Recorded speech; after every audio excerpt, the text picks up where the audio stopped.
중세교회가 타락과 부패로 물들자 교회를 회복시키고자 일어난 운동이 종교개혁입니다.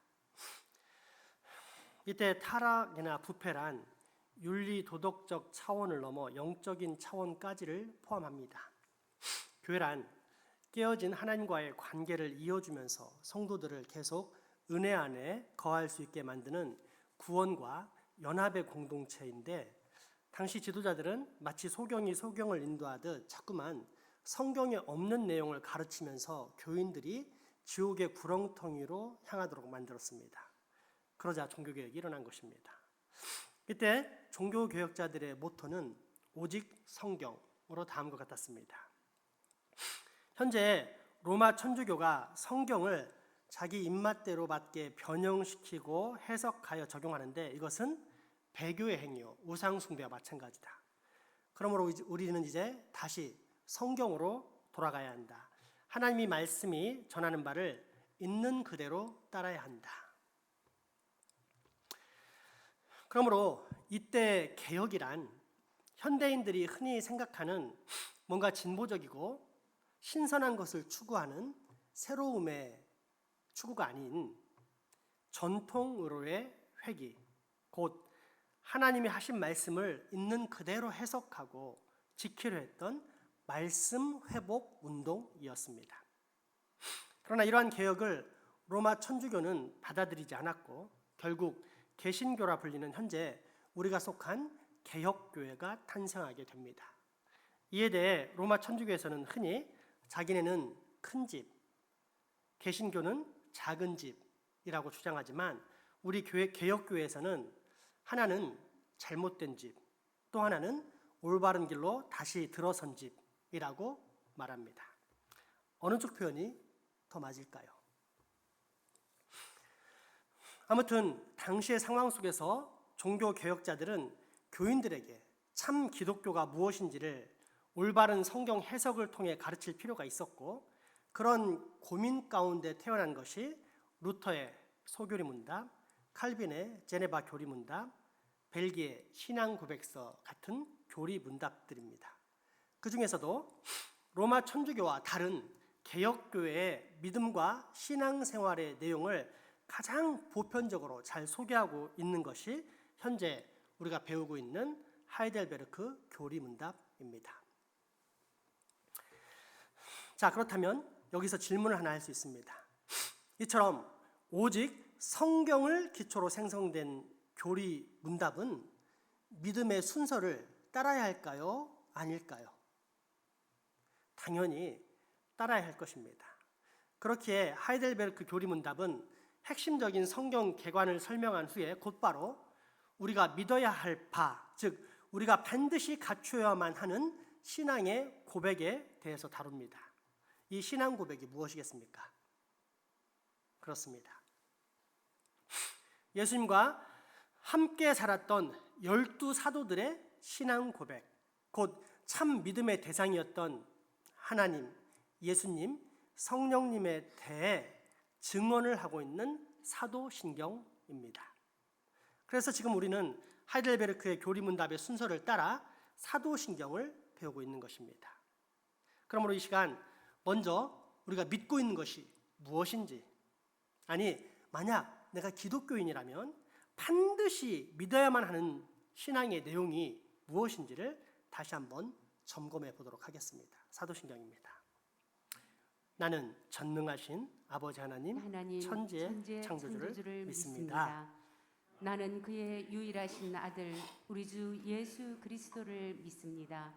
그는 성령으로 잉태되어 동정녀 마리아에게서 나시고 본디오 빌라도에게 고난을 받아 십자가에 못 박혀 죽으시고 장사된 지 사흘 만에 죽은 자 가운데서 다시 살아나셨으며 하늘에 오르시어 전능하신 아버지 하나님 우편에 앉아 계시다가 거기로부터 살아있는 자와 죽은 자를 심판하러 오십니다. 나는 성령을 믿으며 거룩한 공교회와 성도의 교제와 죄를 용서받는 것과 몸의 부활과 영생을 믿습니다. 아멘. 예수님은 왜 반드시 죽으셔야만 했습니까? 편협한 인생과 달리 하나님은 공의로우신 분이기 때문입니다. 그래서 죄에 대해서는 반드시 형벌을 내리십니다. 나아가 그 방법 또한 아무렇게나 진행되는 것이 아닌 진리의 근거에 시행하시는 분입니다. 그 진리는 창세기 3장 15절에 있는데 태초에 인간이 범죄한 후 하나님께서 선포하신 말씀으로 다음과 같습니다. 여인의 후손이 죽음을 통해서 사망의 세력 잡은 자를 없애신다. 인간이 범죄하면서 죽음이 우리 인간을 지배하고 군림하게 되었는데 이 사망의 세력을 없애기 위해서 메시아가 장차 여인의 후손으로 오시며 또 친히 죽으심으로써 그 사망의 세력을 죽이신다 그런 뜻입니다.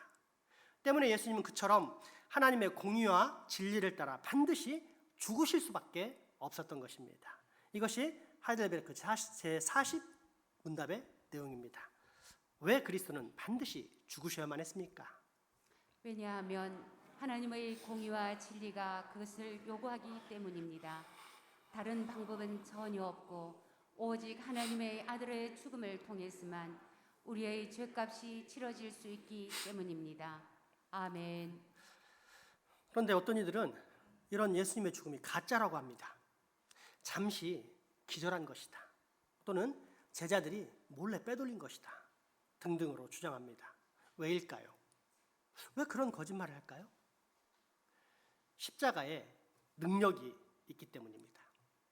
예수님이 죽으심으로 사탄이 가지고 있던 사망 권세가 완전히 망가져 버렸기 때문에 이 놀라운 능력을 감추기 위해 사탄은 그처럼 예수님이 안 죽었다라고 소문을 퍼뜨린 것입니다.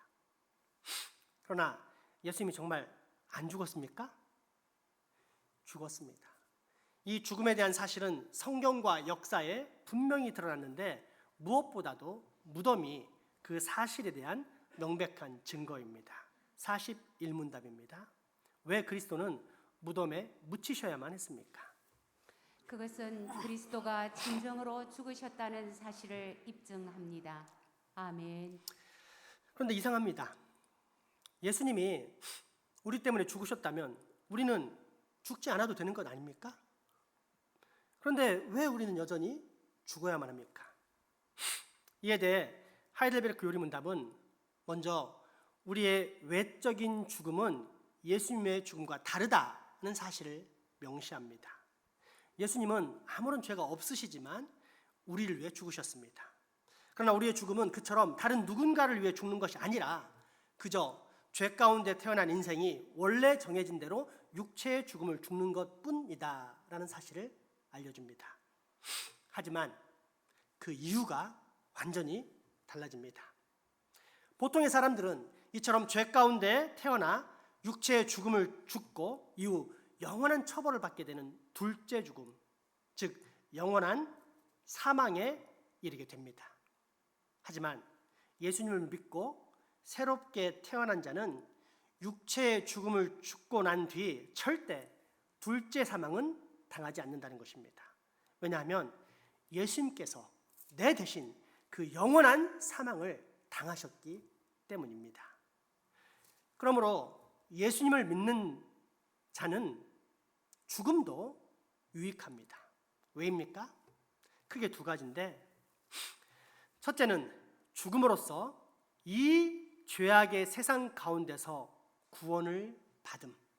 즉 더 이상 죄 짓는 것을 그치는 삶을 살 수 있기 때문이요. 둘째는 예수 없이 살다가 결국 저 지옥에 들어가 영원한 형벌을 받는 사망의 죄인과 달리 우리는 영생의 삶, 즉 우리 주님 계신 저 하늘나라에 들어가 영원한 생명을 얻게 되기 때문입니다. 하이델베르크 제42문답입니다. 그리스도는 우리를 위해 죽으셨습니다. 그렇다면 왜 우리는 여전히 죽어야만 합니까? 우리가 죽는 것은 우리의 죄값을 치르기 위해서가 아닙니다. 그 대신 그것은 죄를 짓는 것을 그치고 우리가 영원한 생명으로 들어가는 것입니다. 아멘. 아멘. 이것이 지난 시간까지 배운 사도신경의 본디오 빌라도에게 고난을 받아 십자가에 못 박혀 죽으시고의 내용입니다. 그러면 이것이 전부입니까? 예수님이 우리 대신 자신을 십자가에서 희생제물로 드리시고 죽으신 것으로 인해 우리가 얻는 다른 유익은 또 없을까요? 있습니다. 특별히 이것은 이 세상의 삶과 관련된 것인데, 첫째, 우리 옛사람이 죽는다는 것입니다. 그래서 이제는 더 이상 육신의 사악한 정욕이 우리를 지배하지 못하게 되는데, 사도 요한은 이처럼 새롭게 태어난 사람들이 가지는 마음의 성향, 영적 소욕을 다음과 같이 표현합니다. 요한 1서의 말씀입니다. 이 세상이나 세상에 있는 것들을 사랑하지 말라. 누구든지 세상을 사랑하면 아버지의 사랑이 그 안에 있지 아니하니, 이는 세상에 있는 모든 것이 육신의 정욕과 안목의 정욕과 이생의 자랑이니 다 아버지께로부터 온 것이 아니요 세상으로부터 온 것이라. 이 세상도 그 정욕도 지나가되 오직 하나님의 뜻을 행하는 자는 영원히 거하느니라. 아멘. 핵심을 말하자면 거듭난 사람은 이제 거룩한 소욕, 성령의 소욕을 따라 살지만, 그렇지 못한 사람은 영생이 없기에 늘 이 세상에 초점을 맞춰 살게 된다는 뜻입니다. 그래서 육신의 정욕, 안목의 정욕, 이생의 자랑만을 붙잡고 살면서 또 그러한 열매를 맺게 되는데, 이는 결국 그가 사탄의 지배를 받고 있는 사탄의 노예임을 보여주는 증거라는 것입니다. 그러니까 믿지 않는 사람은 말할 것도 없고, 예수를 믿는다면서도 술, 담배, 마약, 섹스, 게임, 야동, 쇼핑, 인터넷, 부동산, 재산 취득과 물질 소유욕에 사로잡힘 등등의 중독에 빠진 사람들, 감각적이고 물질적인 쾌락을 추구하고 늘 사람들의 인정을 받는 것에 목말라하며 나르시즘에 빠져 오직 자신이 이룬 온갖 성취들에만 기쁨과 소망을 두며 사는 사람들이 있는데, 이런 사람들의 진짜 주인은 하나님이 아니라 사탄이라는 뜻입니다. 그리고 이것은 지난 시간에 말씀드린 마태복음 6장 24절의 말씀과 상통합니다. 한 사람이 두 주인을 섬기지 못할 것이니 혹 이를 미워하고 저를 사랑하거나 혹 이를 중히 여기고 저를 경히 여김이라. 너희가 하나님과 재물을 겸하여 섬기지 못하느니라. 아멘.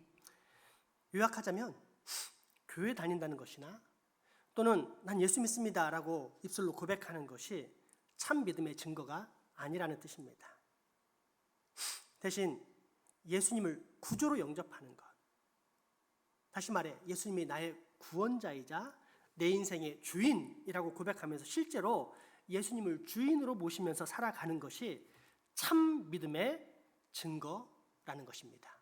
그런데 어떤 이가 예수님을 믿는다 하면서도 여전히, 그리고 평생 물질의 소유욕에서 벗어나지 못한다면 그는 결국 하나님보다 물질을 더 큰 주인으로 섬기고 있는 사실상 사탄의 노예라는 뜻입니다.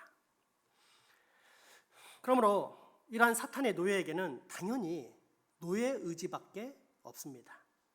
주인인 사탄이 시키면 시키는 대로 끌려다니며 살 수밖에 없는 노예의 삶, 곧 자유의지란 전혀 찾아볼 수 없는 비참한 노예의지밖에 없는 것입니다. 이에 대해 어떤 이들은 발끈하며 반박합니다. 무슨 말입니까? 나는 분명히 내 의지를 가지고 내가 원하는 것을 내 마음대로 선택하며 살고 있습니다. 이런 내가 자유의지가 아닌 노예의지를 가지고 있다고요? 그건 말도 안 되는 소리입니다. 그러나 이것은 자유의지와 자연의지를 모르기 때문에, 그 차이를 모르기 때문에 하는 발언입니다. 코가 시릴 정도로 매섭게 추우면 우리는 자연스럽게 두꺼운 외투를 찾으며 빨리 따뜻한 실내에 들어가고 싶어 합니다. 반대로 엄청 뜨거운 햇빛이 내리쬐는 무더운 여름날이면 우리는 얼른 에어컨을 틀거나 그늘을 찾습니다. 햄버거 집에 가서 치킨버거를 먹을지 불고기 버거를 먹을지, 중국집에 가서 짜장면을 먹을지 짬뽕을 먹을지를 결정하는 문제는 그때그때마다 자연스럽게 흘러나오는 우리의 본성을 따라 선택을 하게 되는데 이러한 것은 자연의지입니다. 이에 반해 자유의지라 함은 하나님과의 관계에서 비롯된 말입니다. 그러니까 에덴 동산의 아담처럼 누군가 하나님의 뜻과 법을 분명히 알면서 순종할 수도 있고 안 할 수도 있는 선택의 자유를 가졌다면 그는 분명 자유의지를 가진 사람입니다. 그 자유의지로 하나님의 말씀에 순종하는 선을 행할 수도 있고 불순종하는 악을 행할 수도 있습니다. 그런데 이런 자유의지를 누구나 다 가지고 있습니까? 아닙니다. 오직 예수 그리스도를 구주로 믿고 새롭게 태어난 사람, 즉 거듭난 사람만 이런 자유의지를 갖습니다. 그렇다면 그 외의 사람들은 다 어떤 의지를 가지고 있는 것입니까? 노예의지입니다. 물론 인정하지 않을 것입니다. 자기 마음껏 자기가 원하는 것을 선택하며 사는 자유의지가 있다고 생각할 것입니다. 하지만 그것은 착각입니다. 실제로 그들의 인생을 보십시오. 교회에 다니든지 안 다니든지 그처럼 노예의지를 가진 사람들이 추구하는 것들은 결국 어떤 것들입니까? 육신의 정욕과 안목의 정욕과 이생의 자랑, 즉 물질의 노예가 되어 지금도 여전히 물질만은 추구하면서 살고 있는 노예의지로 살고 있는 모습을 볼 수 있지 않습니까? 무엇보다 가장 결정적인 근거로 그들이 하나님을 찾습니까? 이 세상의 참 주인이신 창조주 하나님을 외면하면서도 아무런 문제가 없다고 생각하면서 살아가고 있는 것을 볼 수 있습니다. 그러니 스스로는 자유의지를 가지고 자신이 원하는 것을 마음껏 행하며 산다라고 생각하지만 착각이요. 실제로는 사탄의 노예가 되어 사탄이 제공하는 모든 감각적이고 물질적인 것들에만 끌려다니면서 그것이 전부인 양 만족하고 기뻐하는 노예의 삶을 살고 있는 것입니다. 이것이 세상의 삶, 이방인의 삶입니다. 그런데 우리 그리스도인은 다릅니다. 더 이상 사악한 육신의 정욕에 끌려다니지 않습니다. 대신 완전한 자유의지로 우리가 원하는 것을 선택하며 삽니다. 어떻게 이런 놀라운 변화가 일어날 수 있었습니까? 십자가 때문입니다. 예수님께서 내 대신 저 십자가에 돌아가셨기 때문에 내가 더 이상 죄와 상관없는 존재가 되었을 뿐 아니라 무엇보다도 나를 얽매고 있던 모든 죄악의 지배에서 이제 완전히 노임받은 새로운 존재가 된 것입니다. 그리스도 안에서 새로운 피조물이 되었습니다.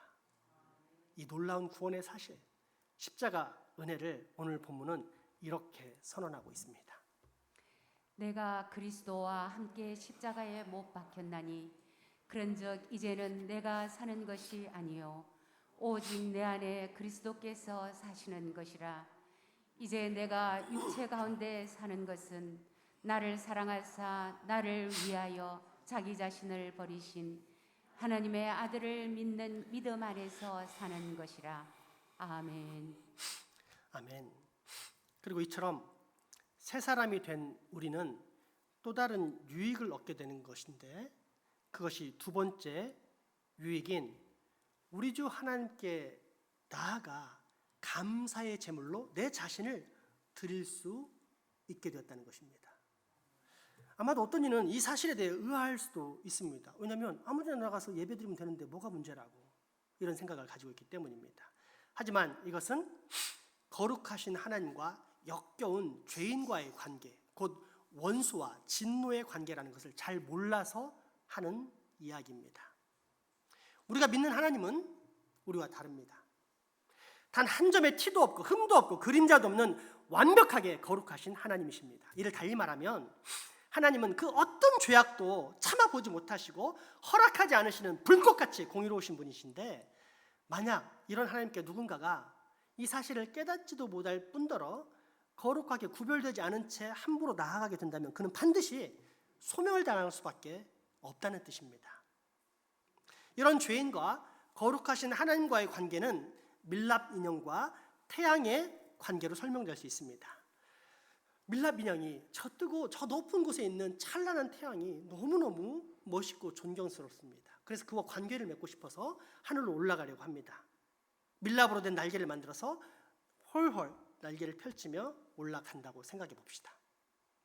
태양이 가까이 가면 갈수록 태양의 뜨거운 사랑을 받아서 그 날개가 더 튼튼하고 완벽한 날개로 변하겠습니까? 아닙니다. 존재의 차원, 천성적인 본질의 차이로 말미암아 뜨거운 태양빛을 견디지 못해 온 밀랍이 녹아내리면서 추락해 죽게 될 수밖에 없습니다.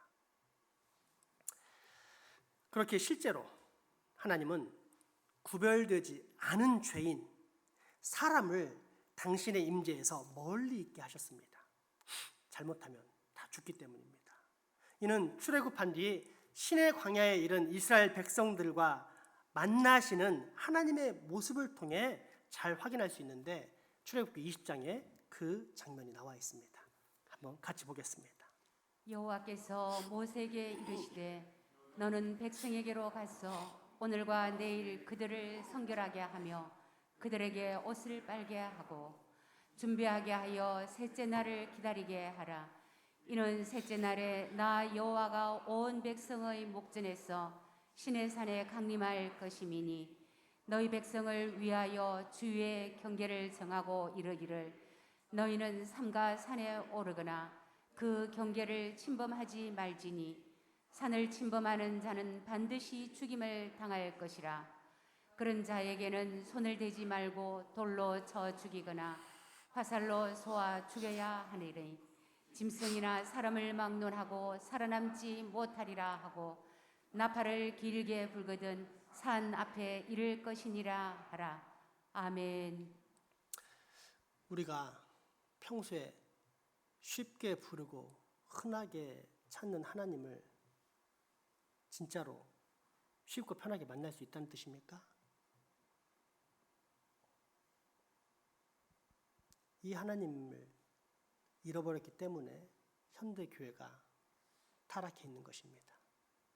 하나님을 하나님으로 모시지 않고 내 종으로 데리고 있기 때문에 지금 이 교회가 이러한 심각한 부패와 타락을 겪고 있는 것입니다. 쉽게 예를 들자면 이런 것입니다. 누군가가 왕에게 온갖 지저분한 오물이 덕지덕지 묻은 옷을 입고 선물을 바쳤는데 그 선물이 인분이라고 해봅시다. 어떻게 될까요? 아무리 지극정성스럽게 준비해서 바쳤다고 해도 결코 왕에게 상납되지 않을 뿐더러 오히려 왕의 혐오와 진노만 키울 것입니다. 이것이 바로 우리 인간이 만왕의 왕이신 하나님께 드리는 모든 선한 행위와 지극한 정성입니다. 거듭남, 즉 십자가 보혈로 다시 태어나지 않는 한 죄인인 우리는 결코 하나님께 용납될 수 없는 추악한 존재요, 영원한 사망의 형벌을 받을 수밖에 없는 비참한 인생이라는 뜻입니다. 그런데 어느 순간 이 추악하고 비참한 인생이 확 변하여 거룩하고 아름다운 사람이 됩니다. 이 순간이 언제이며 또 어디일까요? 맞습니다. 십자가입니다. 예수 그리스도께서 죄인인 나 대신 저 십자가에 달려 그 모든 죄악의 형벌을 다 감당하신 순간입니다. 그로 인해 나는 이제 하나님과 화목할 수 있게 되었고, 그로 인해 또한 나는 더 이상 혐오스러운 죄인이 아닌 사랑스러운 하나님의 자녀가 됩니다. 이것이 바로 십자가의 유익, 곧 죄로부터 구원받은 하나님의 백성만이 누릴 수 있는 큰 특권입니다. 이전에는 내가 하나님께 나를 드리는 모든 행위가 그저 역겨움과 진노의 대상이었다면 예수 그리스도께서 십자가에서 죽으심으로 말미암아 이제는 주를 향한 내 모든 행위가 거룩하신 하나님께서 크게 기뻐하시는 산 제물, 곧 우리 주님이 기뻐 받으시는 거룩한 향기가 되었다는 뜻입니다. 그러니 이러한 특권을 가진 우리는 얼마나 놀라운 강복의 사람입니까? 때문에 하이델베르크 제43문답은 이 놀라운 십자가의 유익을 다음과 같이 알려주고 있는 것입니다. 그리스도가 십자가에서 자신을 희생제물로 드리시고 죽으신 것으로부터 우리가 얻는 또 다른 유익은 무엇입니까? 그리스도의 죽음을 통해 우리의 옛 사람은 그리스도와 함께 십자가에 못 박혀 죽어 무덤에 묻히게 됩니다. 그래서 육신의 사악한 정욕이 우리를 더 이상 지배하지 않습니다. 그 대신 우리는 우리 자신을 그리스도에게 감사의 제물로 드립니다. 아멘. 아멘. 어떤 사람이 한 재판정에서 죄 있다 판결을 받고 형벌까지 다 받았으면 그 일로는 다시 재판정에서 재판받는 일이 없습니다. 만약 그렇지 않고 한 번 지은 죄에 대해서 평생 동안 반복적으로 처벌을 받으며 산다고 생각해 봅시다. 예를 들어 도둑질에서 한 번밖에 안 했는데 잡혀서 1년간 감옥 생활을 하다 나왔습니다. 근데 일주일도 안 돼서 또 잡아가서 1년 감옥 생활을 합니다. 나왔는데 또 그 죄로 1년간 감옥 생활을 한다고 생각해 봅시다. 과연 세상에 살 사람이 있겠습니까? 나는 죄를 안 져서 감옥에 안 가니까 잘 모르겠다 이러면 거짓말로 얘기하면 됩니다. 우리 중에 거짓말하지 않는 사람 아무도 없을 것입니다. 딱 한 번 거짓말했는데 오늘 엄청나게 비난을 들었습니다. 근데 내일 일어났더니 또 사람들이 몰려들어서 나를 비난합니다. 이걸 평생 반복한다고 생각해 봅시다. 될까요? 살아남을 사람이 없을 것입니다. 그렇기에 한 번 지은 죄에 대해서 그에 합당한 처벌까지 받게 되면 다시는 그 죄로 처벌을 하지 않는 것입니다. 이것이 소위 일사부재리의 원칙입니다. 상식적인 인간의 판단에 의한 정의도 일하다면 하물며 거룩하신 하나님의 공의는 어떠하겠습니까? 바로 이 하나님의 공의를 예수님께서 십자가에서 다 이루셨습니다. 성자 예수님께서 우리 대신 하나님께서 내리시는 그 모든 정죄를 받으셨을 뿐 아니라 그 죄에 따른 형벌들도 다 받으셨기 때문에 우리는 더 이상 이제 하나님의 재판정에서 심판을 받을 필요가 없게 된 것입니다. 그의 아들 예수 그리스도의 피가 모든 죄에서 우리를 씻되 원죄는 물론 자범죄도 씻고 의도적으로 행한 적극적인 죄뿐 아니라 부지중에 저지른 모든 죄까지도 다 씻어주심으로 우리는 그 모든 죄에서 완전히 해방된 것입니다. 이것이 바로 십자가의 능력, 우리 주 예수님의 죽으심의 능력입니다. 그런데 놀라운 것은 이 십자가의 능력이 그냥 죄 씻음에서 끝나지 않는다는 것입니다. 또 다른 유익을 우리에게 준다는 사실입니다. 무엇입니까? 먼저 우리를 죄의 사슬에서 끊어 더 이상 사탄의 지배를 받지 않게 하는 자유인으로 살게 하신다는 것입니다. 둘째, 무엇보다도 이제 의인이 된 우리는 이전과 달리 감사함으로 거룩하신 하나님 앞에 담대히 나가 우리 자신을 하나님이 기뻐하시는 거룩한 산제물로 드릴 수 있게 되었다는 사실입니다. 세상에 이런 특권을 가진 사람이 있습니까? 없습니다. 오직 예수 그리스도를 구주로 모신 하나님의 백성, 십자가 안에서 옛사람이 죽고 새롭게 태어난 하나님의 아들, 딸만이 누릴 수 있는 놀라운 특권입니다. 그런데 이 아들, 딸이 누구입니까? 바로 우리입니다. 그러니 우리는 그 얼마나 행복한 사람, 그리고 이 세상 그 어떤 누구도 부럽지 않은 감사의 인생이겠습니까? 오늘 본문 말씀 그리고 하이델베르크 제43문답은 바로 이 사실을 우리에게 가르쳐주고 있는 것입니다. 네. 내가 그리스도와 함께 십자가에 못 박혔나니 그런즉 이제는 내가 사는 것이 아니요 오직 내 안에 그리스도께서 사시는 것이라. 이제 내가 육체 가운데 사는 것은 나를 사랑하사 나를 위하여 자기 자신을 버리신 하나님의 아들을 믿는 믿음 안에서 사는 것이라. 아멘. 그리스도가 십자가에서 자신을 희생제물로 드리시고 죽으신 것으로부터 우리가 얻는 또 다른 유익은 무엇입니까? 그리스도의 죽음을 통해 우리의 옛 사람은 그리스도와 함께 십자가에 못 박혀 죽어 무덤에 붙이게 됩니다. 그래서 육신의 사악한 정욕이 우리를 더 이상 지배하지 않습니다. 그 대신 우리는 우리 자신을 그리스도에게 감사의 제물로 드립니다. 아멘. 여러분, 이 놀라운 은혜를 받은 우리 듣고 끝내면 되겠습니까? 그럼 우리 시간 함께 기도합시다. 감사와 회개와 결단의 기도를 합시다. 하나님, 내가 자연스럽게 산 줄 알았더니 그게 아니었군요. 예수님의 죽음 때문에 내가 살았군요. 주님, 나의 옛사람을 죽여주시고 새롭게 만들어주신 하나님께 감사합니다. 감사와 경배 찬양 올려드립니다. 더불어 회개하겠습니다.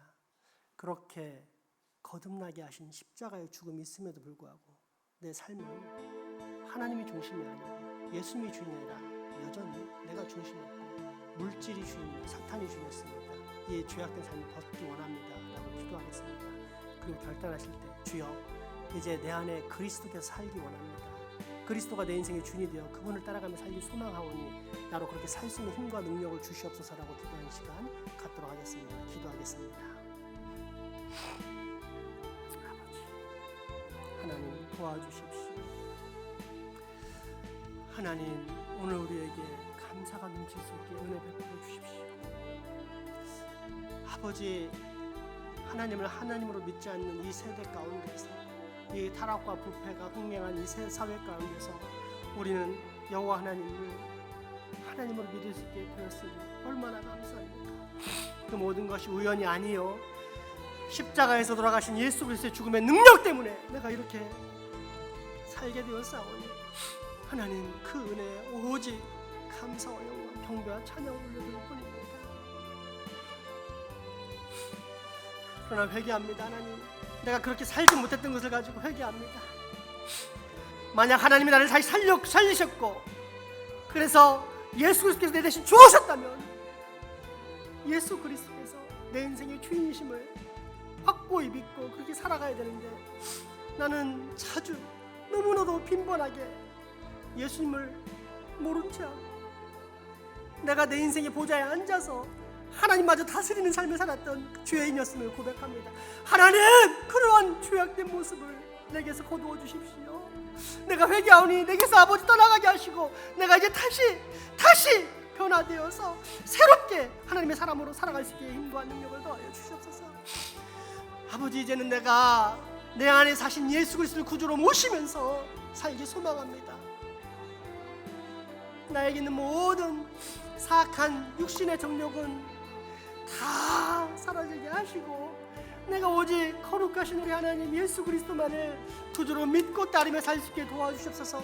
내 인생의 주인이 오직 하나님이심을 믿게 하시고 그 하나님으로 말미암아 내가 살 수 있음을 깨닫고 하나님만을 붙잡고 사는 역사, 우리 주 예수님만을 따라가는 예수님의 제자가 되는 복을 우리가 꼭 누릴 수 있게 도와주시옵소서. 하나님 힘도 아니요 능도 아니요 오직 여호와의 신으로 말미암아 내가 살아날 수 있사오니 예수 그리스도를 주인으로 모시고 살 때 성령님 오사 나로 하여금 예수님의 연합되어 살아가는 사람 될 수 있게 주여 역사여 주시옵소서.